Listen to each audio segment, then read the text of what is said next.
ಯೋ ನಿತ್ಯಮಚ್ಯುತ ಪದಾಂಬುಜ ಯುಗ್ಮರುಗ್ಮ ವ್ಯಾಮೋಹತಸ್ತದಿತರಾಣಿ ತೃಣಾಯ ಮೇನೆ ಅಸ್ಮತ್ಕುರೋರ್ಭಗವತೋಸ್ಯ ದಯೈಕಸಿಂಧೋಃ ರಾಮಾನುಜಸ್ಯ ಚರಣೌ ಶರಣಂ ಪ್ರಪದ್ಯೆ. ಶ್ರೀಮತೆ ರಾಮಾನುಜಾಯ ನಮಃ. ಇತಿಹಾಸ ಪ್ರಸಿದ್ಧವಾದ ಮೇಲುಕೋಟೆ ಶ್ರೀ ಕ್ಷೇತ್ರ ಮಂಡ್ಯ ಜಿಲ್ಲೆಯ ಮಾಂಡವಪುರ ತಾಲೂಕಿನಲ್ಲಿ ಶೇಷವಾದ ಬೆಟ್ಟ ಗುಡ್ಡಗಳ ನಡುವೆ ಅವತರಿಸಿರುವಂಥ ಒಂದು ಕ್ಷೇತ್ರ. ಈ ಕ್ಷೇತ್ರದಲ್ಲಿ ಮುಖ್ಯ ದೇವಸ್ಥಾನದ ಎದುರುಗಡೆನೆ ಬದರಿಕಾಶ್ರಮ ಅಂದರೆ ಬದರಿನಾರಾಯಣರ ಅತ್ಯಂತ ಪ್ರಾಚೀನವಾದ ಉದ್ಭವ ಮೂರ್ತಿ ಇದ್ದಾರೆ. ಉತ್ತರ ಬದರಿಕಾಶ್ರಮ ಉತ್ತರಾಖಂಡನಲ್ಲಿ ಇರುವಂಥ ಬದ್ರಿನಾಥ್ನಲ್ಲಿ ಹೇಗಿದ್ದಾರೋ ಹಾಗೆ ಈ ಊರಿನಲ್ಲಿ ದಕ್ಷಿಣ ಬದರಿಕಾಶ್ರಮವಾಗಿ ಪ್ರಾಚೀನವಾದ ದೇವರು. ಅವರ ಆ ಸನ್ನಿಧಿಯ ಮೇಲೇನೆ ಈ ಕ್ಷೇತ್ರದ ಸ್ಥಳ ವೃಕ್ಷ ಬದರಿ ವೃಕ್ಷ ಕೂಡ ಇದೆ. ದಕ್ಷಿಣ ಬದರಿಕಾಶ್ರಮದಿಂದ ಉತ್ತರ ಬದರಿಕಾಶ್ರಮ ಯಾತ್ರೆಯನ್ನು ಯಾರು ಮಾಡ್ಕೊಂಡು ಬರ್ತಾರೋ ಅವರು ಈ ದಕ್ಷಿಣ ಬದರಿಕಾಶ್ರಮದ ದೇವರನ್ನ ಸೇವೆ ಮಾಡಿ ಅವರಿಗೆ ಸೇವೆಯನ್ನು ಸಲ್ಲಿಸಿ ಒಂದು ಪ್ರಸಾದವನ್ನು ಮಾಡಿಸಿ ಎಲ್ಲರಿಗೂ ಕೂಡ ಹಂಚುವಂಥ ಒಂದು ಪದ್ಧತಿ ಕೂಡ ಇಲ್ಲಿದೆ. ಹೀಗೆ ಈ ದಕ್ಷಿಣ ಬದರಿಕಾಶ್ರಮವಾದ ಮೇಲುಕೋಟೆಗೆ ಇನ್ನೂ ಹಲವು ಹೆಸರುಗಳು ಕೂಡ ಇದೆ. ಪ್ರಸ್ತುತವಾಗಿ ಕೂಡ ತಿರುನಾರಾಯಣಪುರಂ ಅನ್ನುವಂಥ ಹೆಸರಿನಿಂದ ಕೂಡ ಇದನ್ನು ಕರೀತಾರೆ. ಯಾತಕ್ಕೆ ಅಂದರೆ ಮೂಲವ ಮೂರ್ತಿಯ ಶ್ರೀ ಚಲುವನಾರಾಯಣನ ಹೆಸರು ತಿರುನಾರಾಯಣ ಅಂತ, ಅದಕ್ಕೋಸ್ಕರ ತಿರುನಾರಾಯಣಪುರಂ ಅನ್ನುವಂಥ ಹೆಸರಿನಿಂದ ಕರೀತಾರೆ. ಬೇರೆ ಬೇರೆ ಹೆಸರುಗಳಿಂದ ಈ ಊರನ್ನೇ ಕರಿತಾ ಇದ್ರು. ಹೆಸರನ್ನು ಯಾದವಾದ್ರಿ ಅನ್ನುವಂಥ ಹೆಸರಿಂದ ಕರಿತಾ ಇದ್ರು, ಯದುಶೈಲ ಅಂತ ಕರಿತಾ ಇದ್ರು. ಹೀಗೆ ಹಲವು ಹೆಸರುಗಳಿಂದ ಬೇರೆ ಬೇರೆ ಯುಗಗಳಲ್ಲಿ ಈ ಕ್ಷೇತ್ರ ಪ್ರಸಿದ್ಧವಾದದ್ದು. ಅಂದರೆ ಇದು ಇವಾಗ ಬಂದಿದ್ದ ಕ್ಷೇತ್ರ ಅಲ್ಲ, ಆದರೆ ತಲತರಾಂತರಗಳಿಂದ ಯುಗಗಳಿಂದ ಒಂದು ಆವಿರ್ಭಾವ ಆಗಿರುವಂಥ ಭಗವಂತನೇ ಸ್ವಯಂ ಆವಿರ್ಭಾವ ಆಗಿರುವಂಥ ಕ್ಷೇತ್ರ ಶ್ರೀ ಕ್ಷೇತ್ರ ಮೇಲುಕೋಟೆ. ಇಲ್ಲಿ ಚಲುವನಾರಾಯಣನು ಉದ್ಭವ ಮೂರ್ತಿಯಾಗಿ ದರ್ಶನವನ್ನು ಕೊಡ್ತಾ ಇದ್ದಾರೆ. ಮತ್ತು ಇಲ್ಲಿ ಸ್ಥಳ ಪುರಾಣ ಯಾದವಗಿರಿ ಮಹಾತ್ಮ್ಯ ಅನ್ನುವಂಥದ್ದು. ಈ ಯಾದವಗಿರಿ ಮಹಾತ್ಮ್ಯದಲ್ಲಿ 12 ಅಧ್ಯಾಯಗಳು ಇದೆ. ಈ 12 ಅಧ್ಯಾಯಗಳಲ್ಲಿಯೂ ಕೂಡ ಈ ಕ್ಷೇತ್ರದ ಮಹಿಮೆಯನ್ನು ಹೇಳಿ ದೇವಸ್ಥಾನದ ದೇವರ ಸ್ಥಳದ ಮತ್ತು ಸ್ಥಳದಲ್ಲಿರುವಂಥ ಕೈಂಕರ್ಯಪರರ ಮಹಿಮೆಯನ್ನು ಕೂಡ ಅತ್ಯಂತ ವಿಶೇಷವಾಗಿ ಇಲ್ಲಿ ಹೇಳುತ್ತೆ. ಯಾವ್ಯಾವ ಸಮಯದಲ್ಲಿ ಯಾವ್ಯಾವ ಉತ್ಸವಗಳನ್ನು ಆಚರಣೆ ಮಾಡಬೇಕು, ಹೇಗೆ ಮಾಡಬೇಕು, ಅದಕ್ಕೆಲ್ಲ ಏನೇನು ಅದಕ್ಕೆ ಹೇಗೆ ಸಂವಿಧಾನ ಅಂತ ಹೇಳ್ತೀವೋ ಅದೇ ರೀತಿ ದೇವರಿಗೆ ಆರಾಧನೆ ಮಾಡೋದಕ್ಕೂ ಕೂಡ ಒಂದು ಸಂವಿಧಾನವನ್ನು ಕಟ್ಟಳೆಯನ್ನು ಇಟ್ಟಿದ್ದಾರೆ. ಅದರ ಮೂಲಕ ನಡೆಯುತ್ತೆ. ಪಾಂಚರಾತ್ರ ಆಗಮ ಸಂಹಿತೆಗಳು ಹಾಗೆ ಅನೇಕ ಕಟ್ಟುಪಾಡುಗಳನ್ನು ಆ ಕಾಲದಲ್ಲಿ ರಾಮಾನುಜಾಚಾರ್ಯರು 1000 ವರ್ಷಗಳ ಹಿಂದೆ ಇದನ್ನೆಲ್ಲ ರೂಪಿಸಿಕೊಟ್ರು. ಹೀಗೆ ಅನೇಕ ಯುಗಗಳಿಂದ ಬಂದಿರುವಂಥ ದೇವಸ್ಥಾನವು ಕಾಲಾಂತರಗಳಲ್ಲಿ ಏನಾಗಿದೆ, ಅಟವಿಯಿಂದ ಕಾಡಿನಿಂದ ಮುಚ್ಚಿ ಹೋಗಿತ್ತು. ಈ ಕಾಡಿನಿಂದ ಮುಚ್ಚಿ ಹೋಗಿರುವಂಥ ಈ ಸ್ಥಳವನ್ನು 1000 ವರ್ಷಗಳ ಹಿಂದೆ ರಾಮಾನುಜಾಚಾರ್ಯರು ಶ್ರೀರಂಗ ಕ್ಷೇತ್ರದಿಂದ ಅವರಿಗೆ ಸ್ವಪ್ನದಲ್ಲಿ ಸೇವೆಯನ್ನು ಕೊಟ್ಟು ಇಲ್ಲಿಗೆ ಬಂದು ನನ್ನ ಜೀರ್ಣೋದ್ಧಾರವನ್ನು ಮಾಡಬೇಕು ಅನ್ನೋದನ್ನು ಭಗವಂತ ಸ್ವಯಂ ಆಗಿ ತಿಳಿಸ್ತಾನೆ. ಆ ಸ್ವಪ್ನದಲ್ಲಿ ಬಂದಿದ್ದಂಥದ್ದು ತಿಳಿದು ತಕ್ಷಣ ಅವರು ಕಾರ್ಯಪ್ರವೃತ್ತರಾಗಿ ಈ ಕಡೆಗೆ ಹೊರಟು ತಮಿಳುನಾಡಿನಿಂದ ಮೇಲೆ ಅವರು ನಡೀತಾ ಬರ್ತಾ ಇರ್ತಾರೆ. ಹಾಗೆ ಈ ಕ್ಷೇತ್ರಕ್ಕೆ ಬಂದು ಈ ಕ್ಷೇತ್ರವನ್ನು ಪುರಪ್ರವೇಶವನ್ನು ಪುನರ್ವಸು ನಕ್ಷತ್ರದ ದಿವಸ ಅವರು ಮಾಡ್ತಾರೆ. ಪುನಃ ವಸು ಪುನರ್ವಸು ಸರ್ಪದ ಅದರ ಬಿಲ ಇರುವಂಥ ಗೂಡು ಅದರ ಮಣ್ಣುಗಳಿಂದ ಮುಚ್ಚಿರುವಂಥದ್ದನ್ನು ಸಂಪೂರ್ಣವಾಗಿ ಹಾಲಿನಿಂದ ಕರಗಿಸಿ ಹುತ್ತವನ್ನು ಕರಗಿಸಿ ಚಲುವನಾರಾಯಣನ ಪುನರ್ ಪ್ರತಿಷ್ಠೆ ಮಾಡಿ ಅವರು ಆರಾಧನೆಯನ್ನು ಸ್ವಯಂ ಆಗಿ ಮಾಡಿದರು. ಅವರು ಬರುವಾಗ ಅನೇಕ ವೈಷ್ಣವರು ಅನೇಕ ಎಲ್ಲ ಅವರ ಶಿಷ್ಯಂದಿರಿಂದ ಭಾಗವತರ ಕೈಂಕರ್ಯದಿಂದ ಜೊತೆಯಲ್ಲಿ ಕರ್ಕೊಂಡು ಬಂದು ಅವರು ಇಲ್ಲಿ ಕೈಂಕರ್ಯವನ್ನು ನೆರವೇರಿಸಿದರು. ಅದಾದ ನಂತರ ಅವರು ರಾಮಾನುಜಾಚಾರ್ಯರು 1000 ವರ್ಷಗಳಿಂದ ಪುನರ್ ಪ್ರತಿಷ್ಠೆ ಮಾಡಿ ಆಮೇಲೆ ಅವರು 12 ವರ್ಷಗಳ ಕಾಲ ಈ ಕ್ಷೇತ್ರದಲ್ಲಿ ನೆಲೆಸಿದ್ದರು. ಆ ಭಗವಂತನ ಎಲ್ಲರಿಗೂ ಕೂಡ ಭಗವಂತನ ದಿವ್ಯ ದರ್ಶನವನ್ನು ದಿವ್ಯ ಸಾನ್ನಿಧ್ಯವನ್ನು ತೋರಿಸಿ ಎಲ್ಲರಿಗೂ ಕೂಡ ಒಳ್ಳೆಯದಾಗಬೇಕು, ಈ ಸಮಾಜವನ್ನು ಮೇಲೆತ್ತುವಂಥ ಒಂದು ಕೆಲಸವನ್ನು ಮಾಡೋದಕ್ಕೆ ಅವರು ಆರಂಭ ಮಾಡಿದರು. ಹೀಗೆ ಭಗವದ್ಭಾಗವತ ಕೈಂಕರ್ಯಗಳನ್ನು ನೆರವೇರಿಸಿಕೊಂಡು ಆ ಕಾಲದಲ್ಲಿ 12ನೇ ಶತಮಾನದಲ್ಲಿ ದೇವಸ್ಥಾನಗಳಿಗೆ ಯಾರ್ಯಾರಿಗೆ ಪ್ರವೇಶವನ್ನು ನಿಷೇಧ ಮಾಡಿದ್ರೋ ಅಂಥವರಿಗೂ ಕೂಡ ಪ್ರವೇಶವನ್ನು ಕಲ್ಪಿಸಿಕೊಟ್ಟರು. ಅಂದರೆ ಇತ್ತೀಚಿನ ಕಾಲಗಳಲ್ಲಿ ಹೇಳಬೇಕು ಅಂದರೆ ದಲಿತರು ಅಂತ ಏನು ಹೇಳ್ತಾರೋ ಅವರಿಗೂ ಕೂಡ ಈ ದೇವಸ್ಥಾನಕ್ಕೆ ಆ ಕಾಲದಲ್ಲೇ ಪ್ರವೇಶವನ್ನು ಕಲ್ಪಿಸಿಕೊಟ್ಟಂಥವರು ರಾಮಾನುಜಾಚಾರ್ಯರು. ಅವರು ಈ ಕಾಲದಲ್ಲಿ ಆ ಪ್ರವೇಶವನ್ನು ಮಾಡಿಕೊಟ್ಟೋದದ್ದು ಏನು ದೊಡ್ಡ ವಿಚಾರ ಅಲ್ಲ. ಆದರೆ ಆ ಕಾಲದಲ್ಲಿ ಅದನ್ನು ನಡೆಸಿಕೊಟ್ರು ಅನ್ನೋದು ಅತ್ಯಂತ ವಿಶೇಷವಾಗಿದೆ. ಯಾಕೆಂದರೆ ಆ ಕಾಲದಲ್ಲಿ ತುಂಬ ರಿಜಿಡ್ ಅಂತ ಏನು ಹೇಳ್ತೀವಲ್ಲ ಹಾಗಿದ್ದಿರ್ತಂಥ ಕಾಲ. ಆ ಕಾಲದಲ್ಲಿ ಕೂಡ ಅವರಿಗೆ ಪ್ರವೇಶವನ್ನು ಕಲ್ಪಿಸಿ ಕೇವಲ ಪ್ರವೇಶವನ್ನು ಕಲ್ಪಿಸಲಿಲ್ಲ, ಅವರಿಗೆ ವೈರಮುಡಿ ಬ್ರಹ್ಮೋತ್ಸವದಲ್ಲಿ 3 ದಿವಸ ಕೈಂಕರ್ಯವನ್ನು ಕೂಡ ಕೊಟ್ಟರು.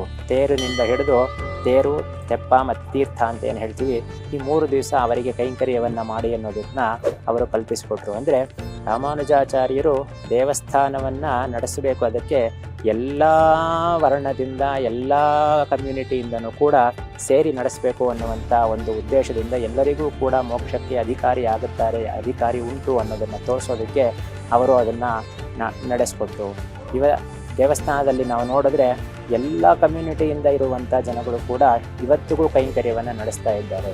ಕೇವಲ ಒಂದು ಸಾಮಾನ್ಯವಾಗಿ ಒಂದು ದೇವಸ್ಥಾನಗಳಲ್ಲಿ ಹೋದರೆ ಒಬ್ಬ ಪೂಜಾರಿ ಒಬ್ಬ ಇರ್ತಾನೆ ಅಂತ ಹೇಳ್ಬೋದು ಕೆಲವು ದೇವಸ್ಥಾನಗಳಲ್ಲಿ. ಆದರೆ ಈ ದೇವಸ್ಥಾನ ಹಾಗಲ್ಲ, ಅತ್ಯಂತ ಇತಿಹಾಸ ಪ್ರಸಿದ್ಧವಾದದ್ದು, ಪ್ರಾಚೀನವಾದದ್ದು.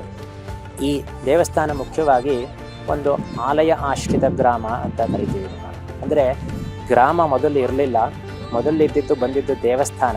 ಆ ದೇವಸ್ಥಾನಕ್ಕೆ ಹೊಂದಿಕೊಂಡು ಗ್ರಾಮ ಬೆಳೀತಾ ಬಂತು. ಯಾಕೆಂದರೆ ಆ ಕಾಡಿನಲ್ಲಿ ದೇವಸ್ಥಾನ ಇದ್ದಿದ್ದು, ಆ ದೇವಸ್ಥಾನವನ್ನು ಅವರು ಪುನರುಜ್ಜೀವನಗೊಳಿಸಿ ಅದಾದ ನಂತರ ಅಲ್ಲಿ ಊರು ಬರೋದಕ್ಕೆ ಶುರುವಾಯಿತು. ಆ ಕಾಲದಿಂದ ಅನೇಕ ಉತ್ಸವಗಳನ್ನು ಕೂಡ ಅವರು ನಡೆಸಿದರು. ಈಗ 3 ಬ್ರಹ್ಮೋತ್ಸವಗಳು ಈ ದೇವಸ್ಥಾನದಲ್ಲಿ ನಡೆಯುತ್ತೆ. ವೈರಮುಡಿ ಬ್ರಹ್ಮೋತ್ಸವ, ರಾಜಮುಡಿ ಬ್ರಹ್ಮೋತ್ಸವ, ಹಾಗೆ ಕೃಷ್ಣರಾಜಮುಡಿ ಬ್ರಹ್ಮೋತ್ಸವ ಅಂತೇಳಿ. ಈಗ ಇದೇ ತಿಂಗಳು ಕೊನೆ ಕಾರ್ತೀಕ ಮಾಸದಲ್ಲಿ ಈ ರಾಜಮುಡಿ ಬ್ರಹ್ಮೋತ್ಸವ ನಡೆಯುತ್ತೆ. ಈ ರಾಜಮುಡಿ ಬ್ರಹ್ಮೋತ್ಸವದಲ್ಲಿ ವಿಶೇಷವಾಗಿ ಅಷ್ಟತೀರ್ಥೋತ್ಸವ ಅಂತ ಒಂದು ವಿಶೇಷವಾದ ತೊಟ್ಟಿಲಮುಡು ಜಾತ್ರೆ ಅಂತ ಕರೀತಾರೆ ಅದನ್ನು. ಆ ಜಾತ್ರೆಯಲ್ಲಿ ದೇವರ ಶ್ರೀಪಾದಿಕೆ ಈ ದೇವಸ್ಥಾನದ ಸುತ್ತ ಕಾಡಿನಲ್ಲಿ ಸಂಚರಿಸಿ ಸುಮಾರು ಒಂದು 25-30 ಕಿಲೋಮೀಟರ್ ಅಷ್ಟು ದೂರ ಸಂಚರಿಸಿ ಮತ್ತೆ ದೇವಸ್ಥಾನಕ್ಕೆ ಬೆಳಗಿನಿಂದ ರಾತ್ರಿವರೆಗೂ ಕೂಡ ಸಂಚಾರವನ್ನು ನಡೆಸಿ ಎಲ್ಲೆಲ್ಲಿ ಈ ನಕಾರಾತ್ಮಕ ಶಕ್ತಿಗಳು ಇರುತ್ತೋ ಆ ಶಕ್ತಿಗಳನ್ನೆಲ್ಲ ತೊಲಗಿಸುವಂಥ ಕಾರ್ಯಕ್ರಮವಾಗಿರುತ್ತೆ. ಹೀಗೆ ದೇವಸ್ಥಾನದ ಒಂದು ದೊಡ್ಡ ಪ್ರದಕ್ಷಿಣೆಯಾಗಿ 25 ಕಿಲೋಮೀಟರ್ ಅಷ್ಟು ಬರ್ತಾರೆ. ಇದರಲ್ಲಿ ಒಂದು ವಿಶೇಷವಾದ ಇನ್ನೊಂದು ಮಹತ್ವ ಇದೆ. ಯಾರಿಗೆ ಸಂತಾನಗಳು ಇರೋದಿಲ್ಲೋ ಅವರು ಕೂಡ ಈ ಮಡಿಯನ್ನು ಕಟ್ಟಿಕೊಂಡು ಬೆಳಗಿನಿಂದ ಸಂಜೆಯ ತನಕ ದೇವರ ಜೊತೆ ಯಾರು ಸಂಚಾರ ಮಾಡಿ ಕೊನೆಗೆ ಬೆಟ್ಟದಲ್ಲಿ ಪಿಂಡ ಪ್ರಸಾದವನ್ನು ತಗೊಳ್ತಾರೋ ಅವರಿಗೆ ಸಂತಾನ ಭಾಗ್ಯ ಉಂಟಾಗುತ್ತೆ ಅನ್ನುವಂಥ ಒಂದು ನಂಬಿಕೆ ಕೂಡ ಜನಗಳಲ್ಲಿ ಇದೆ. ಆದ್ದರಿಂದ ಅನೇಕ ಭಕ್ತರು ಈ ಸಮಯದಲ್ಲಿ ಬರ್ತಾರೆ. ಅದಲ್ಲದೆ ಇನ್ನೊಂದು ಕೃಷ್ಣರಾಜಮುಡಿ ಬ್ರಹ್ಮೋತ್ಸವ. ಆ ಕೃಷ್ಣರಾಜಮುಡಿ ಬ್ರಹ್ಮೋತ್ಸವ ಆಷಾಢ ಮಾಸದಲ್ಲಿ ನಡೆಯುತ್ತೆ. ಆ ಬ್ರಹ್ಮೋತ್ಸವ ಮೈಸೂರ ರಾಜರ ಏರ್ಪಾಡು ಮಾಡಿದ್ದು. ಅವರು ವೈರಮುಡಿಯನ್ನು ದರ್ಶನ ಮಾಡೋದಕ್ಕೆ ಸಾಧ್ಯ ಆಗಲಿಲ್ಲ, ಅವರು ಬಂದಿದ್ದು ತಡವಾಯಿತು ಅನ್ನೋ ಕಾರಣಕ್ಕೋಸ್ಕರ ಅವರು ಇನ್ನೊಂದು ಬ್ರಹ್ಮೋತ್ಸವವನ್ನು ನಾವು ಮಾಡೋಣ ಅನ್ನೋದನ್ನು ತೀರ್ಮಾನ ಮಾಡಿ ಇನ್ನೊಂದು ಬ್ರಹ್ಮೋತ್ಸವವಾಗಿ ಒಂದು ಕಿರೀಟವನ್ನು ಅವರು ಕೊಟ್ಟು ಆ ಕೃಷ್ಣರಾಜಮುಡಿ ಬ್ರಹ್ಮೋತ್ಸವ 9 ದಿನಗಳ ಕಾಲ ನಡೆಯುತ್ತೆ. ಅದರಲ್ಲಿ ಆರಂಭದಲ್ಲಿ ಧ್ವಜಾರೋಹಣಗಳು ನಡೆಯುತ್ತೆ. ಆದ ನಂತರ 4ನೇ ದಿವಸ ಕೃಷ್ಣರಾಜಮುಡಿ ಕಿರೀಟ ಧಾರಣೆ ಆಗುತ್ತೆ. ಅದಾದ ನಂತರ 9ನೇ ದಿವಸ ಕೊನೆಯ ದಿವಸ ತೀರ್ಥವಾರಿ ಮಹೋತ್ಸವದಿಂದ ಮುಗಿಯುತ್ತೆ. ಮತ್ತು ಈ ವೈರಮುಡಿ ಬ್ರಹ್ಮೋತ್ಸವದಲ್ಲೂ ಕೂಡ ಅದೇ ರೀತಿ ನಡೆಯುತ್ತೆ. ಆದರೆ 4ನೇ ದಿವಸ ಏನಂದರೆ ವಜ್ರ ಖಚಿತವಾದ ಕಿರೀಟವನ್ನು ಭಗವಂತ ಧಾರಣೆ ಮಾಡಿಕೊಂಡು ರಾತ್ರಿಯೆಲ್ಲ ಆ ಬೀದಿಗಳಲ್ಲಿ ಸಂಚರಿಸಿ ಲಕ್ಷಾಂತರ ಜನಗಳಿಗೆ ವಿಶೇಷವಾದ ಸೇವೆಯನ್ನು ನೀಡುತ್ತಾ ಗರುಡ ವಾಹನದ ಮೇಲೆ ಕೂತ್ಕೊಂಡು ಎಲ್ಲರಿಗೂ ಕೂಡ ದಿವ್ಯ ಸೇವೆಯನ್ನು ನೀಡುತ್ತಾ ದೇವಸ್ಥಾನಕ್ಕೆ ಮತ್ತೊಂದು ಸೇರಿ ಹೋಗೋದಕ್ಕೆ ಬೆಳಗ್ಗೆ ಆಗೋಗುತ್ತೆ. ಹೀಗೆ ರಾತ್ರಿಯೆಲ್ಲ ಸಂಚರಿಸುವಂಥ ಒಂದು ಉತ್ಸವ. ಈ ದೇವಸ್ಥಾನಗಳಲ್ಲಿ ಇದು 3 ಬ್ರಹ್ಮೋತ್ಸವಗಳಲ್ಲದೆ ಬೇಕಾದಷ್ಟು ಇತರ ಉತ್ಸವಗಳು ಕೂಡ ನಡೀತಾ ಇರುತ್ತೆ. ಈಗ ಹೋದ ತಿಂಗಳು ನವರಾತ್ರಿ ಉತ್ಸವ ನಡೆಯಿತು. ಅಮ್ಮನವರಿಗೆ 9 ದಿನಗಳ ಕಾಲ ನವರಾತ್ರಿ ವಿಶೇಷವಾದ ಉತ್ಸವ ನಡೆಯಿತು.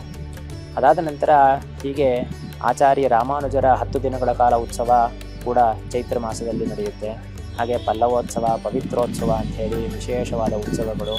ಈ ಪವಿತ್ರೋತ್ಸವ ಅಂದರೆ ದೇವಸ್ಥಾನಗಳಲ್ಲಿ ಏನೇನೋ ವಿಷಯಗಳು ಕೆಲವೆಲ್ಲ ನಡಿಬಾರ್ದು ಇತ್ಯಾದಿಗಳು ನಡೆದಿರುತ್ತೆ. ಅದನ್ನೆಲ್ಲ ಶುದ್ಧೀಕರಣ ಮಾಡುವಂಥ ಒಂದು ಪವಿತ್ರೋತ್ಸವ. ಅಲ್ಲಿ ಅಷ್ಟು ವೇದ ಪಾರಾಯಣಗಳು, ದಿವ್ಯ ಪ್ರಬಂಧಗಳು ಎಲ್ಲವೂ ಕೂಡ ನೆರವೇರಿಸಿ ಅದು 7 ದಿನಗಳ ಕಾಲ ನಡೆಯುವಂಥ ಒಂದು ಪವಿತ್ರೋತ್ಸವ. ಹಾಗೆ ಪಲ್ಲವೋತ್ಸವ, ಆ ಪಲ್ಲವೋತ್ಸವಗಳಲ್ಲಿ ವಸಂತ ಕಾಲದಲ್ಲಿ ನಡೆಯುತ್ತೆ. ಅಲ್ಲಿ ಆ ಸಮಯದಲ್ಲಿ ಪಲ್ಲವಗಳು ಅಂದರೆ ಚಿಗುರುಗಳು ಬರಬೇಕು ಅನ್ನುವಂಥ ಉದ್ದೇಶಕ್ಕೋಸ್ಕರ ಆ ಭಗವಂತನ ಒಂದು ಶಯನವನ್ನು ಆಚರಿಸುವಂಥ ಒಂದು ವಿಶೇಷವಾದ ಉತ್ಸವ. ಹೀಗೆ 10 ಹಲವು ಭಗವಂತನ ಉತ್ಸವಗಳು. ಅದಷ್ಟೇ ಅಲ್ಲದೆ ಇಲ್ಲಿ ಭಗವಂತನಷ್ಟೇ ಅಲ್ಲದೆ ಭಗವಂತನನ್ನು ಆರಾಧನೆ ಮಾಡುವಂಥ ಭಾಗವತರು, ಆಚಾರ್ಯರು, ಆಳ್ವಾರುಗಳು ಅಂತ ಏನು ಹೇಳ್ತಾರೆ, ಅವರವರ ಉತ್ಸವಗಳನ್ನು ಕೂಡ ವಿಶೇಷವಾಗಿ 10 ದಿನಗಳ ಕಾಲ ಆಚರಣೆ ಮಾಡುವಂಥ ಉತ್ಸವ. ಅದರಲ್ಲಿ ರಾಮಾನುಜಾಚಾರ್ಯರು ಕೂಡ ಒಂದು. ಹೀಗೆ ಅನೇಕ ವಿಶೇಷವಾದ ಉತ್ಸವಗಳು ಈ ದೇವಸ್ಥಾನಗಳಲ್ಲಿ ನಡೆಯುತ್ತೆ.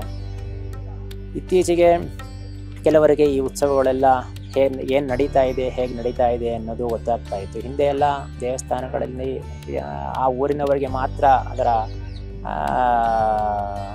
ವಿಷಯ ತಿಳಿದಿತ್ತು.